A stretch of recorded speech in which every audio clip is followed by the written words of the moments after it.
we were going to talk about indexes. Okay. What is a stock index? Well, a stock index is just a list of specific type of stocks. Okay.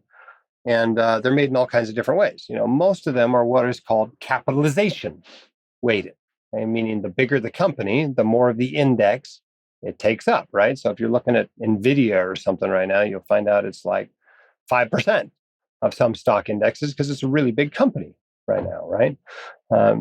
Capitalization is the number of shares times the share price, right? That's the value of the company. If you wanted to buy the whole thing from all the owners, that's what it would cost you to buy. Not all stock indexes, however, are capitalization weighted. Okay? For example, the Dow Jones is not. This is the granddaddy of all stock indexes. Somebody back in, I don't know what it was, the 30s, I think the 20s or the 30s, sat around and said, we should make a stock index. We'll take 30 representative companies, and they were big name, kind of blue chip companies. And they just took the stock price, right? It had nothing to do with the capitalization. It's like if something was selling for $2, it was $2 in the index. Something was selling for $4, it was $4 in the index. And that had nothing to do with this capitalization, just literally the stock price, which is a stupid way to make an index if you're going to, really use it to track a market, much less if you're going to design an index fund to follow it. That's one reason why it's kind of dumb to have an index fund that follows the Dow Jones. It's just dumb. Don't do that. Okay. There are lots of other indexes out there that are popular that you've heard of that maybe aren't the best ones to follow with your indexes. The most common one out there is the S&P 500. And you've heard of people say the S&P, and they mean the S&P 500, but they don't realize the S&P has lots of indexes. So you can't just say the S&P and assume that you're referring to the S&P 500. But the S&P 500 is, it's been around for quite a while. It's basically 500 large U.S. stocks. It's not the 500 largest ones, though, right? There's a committee that decides what goes into the S&P 500 and when and what comes out. And they announce it. And so index funds that follow this are forced to buy that stock after this announcement is made. So what happens? Well, a bunch of people go, oh, this is going to be added to the index. A whole bunch of people are going to want to buy it. A bunch of funds are going to buy shares of this. The price is going to go up. Let's buy it now and front run this. And that's a problem with the S&P 500. If you're using a total stock market fund that's following a total stock market index that you've never heard of, something from MSCI or FTSE or something like that, that doesn't happen because it was already in the index, even when it was a small company. And so that's one downside of something like the S&P 500.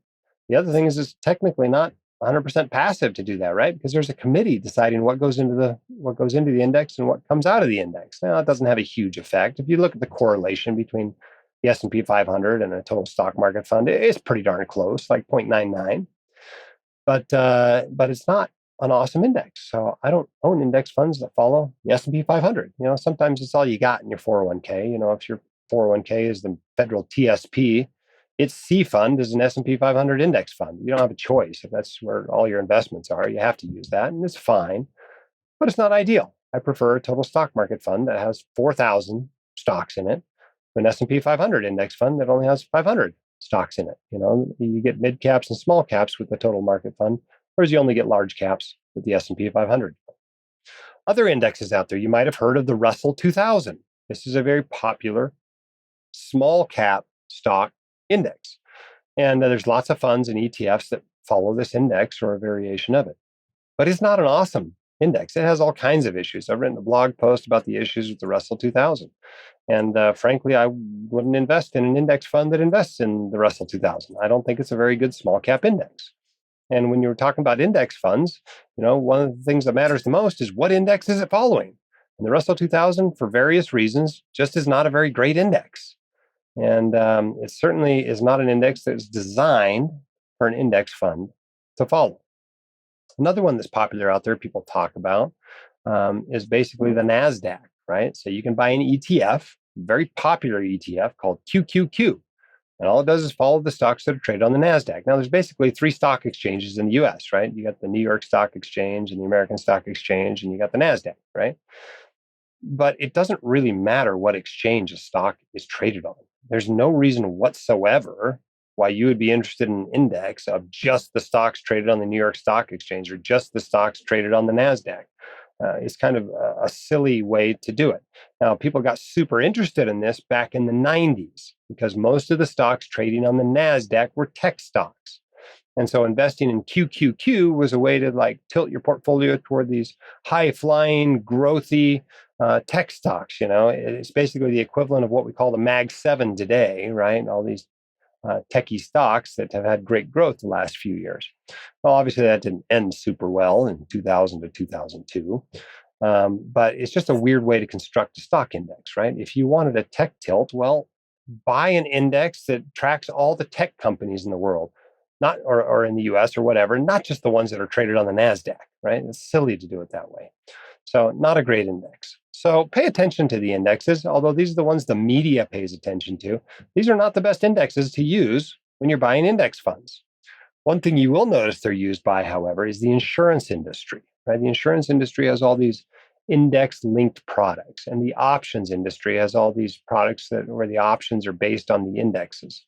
And they tend to use these ones, right? So annuities, the type you should be avoiding, cash value life insurance, the type you should be avoiding, they tend to use these types of lousy indexes. And so those are products designed to be sold, not bought. Stay away from them. If you want to look at index funds that are designed to be used, or indexes that are designed to be used by index funds, go to a place that does a good job running index funds. We're talking your Vanguard, your Fidelity, your Schwab, your Blackstreet. Those are iShares, and see what indexes their best funds are following. And those are the sorts of indexes that you want to pay attention to. Now, they're not reported on the nightly news. And so you actually have to look up, fund returns on Morningstar on the website to see exactly how they're doing. But they're far better indexes. So sorry it has to be so complicated, but that's the way it is when it comes to index fund investing sometimes. It's simpler than active management, but there's still a little bit of complexity to it. The hosts of The White Coat Investor are not licensed accountants, attorneys, or financial advisors. This podcast is for your entertainment and information only. It should not be considered professional or personalized financial advice. You should consult the appropriate professional for specific advice relating to your situation.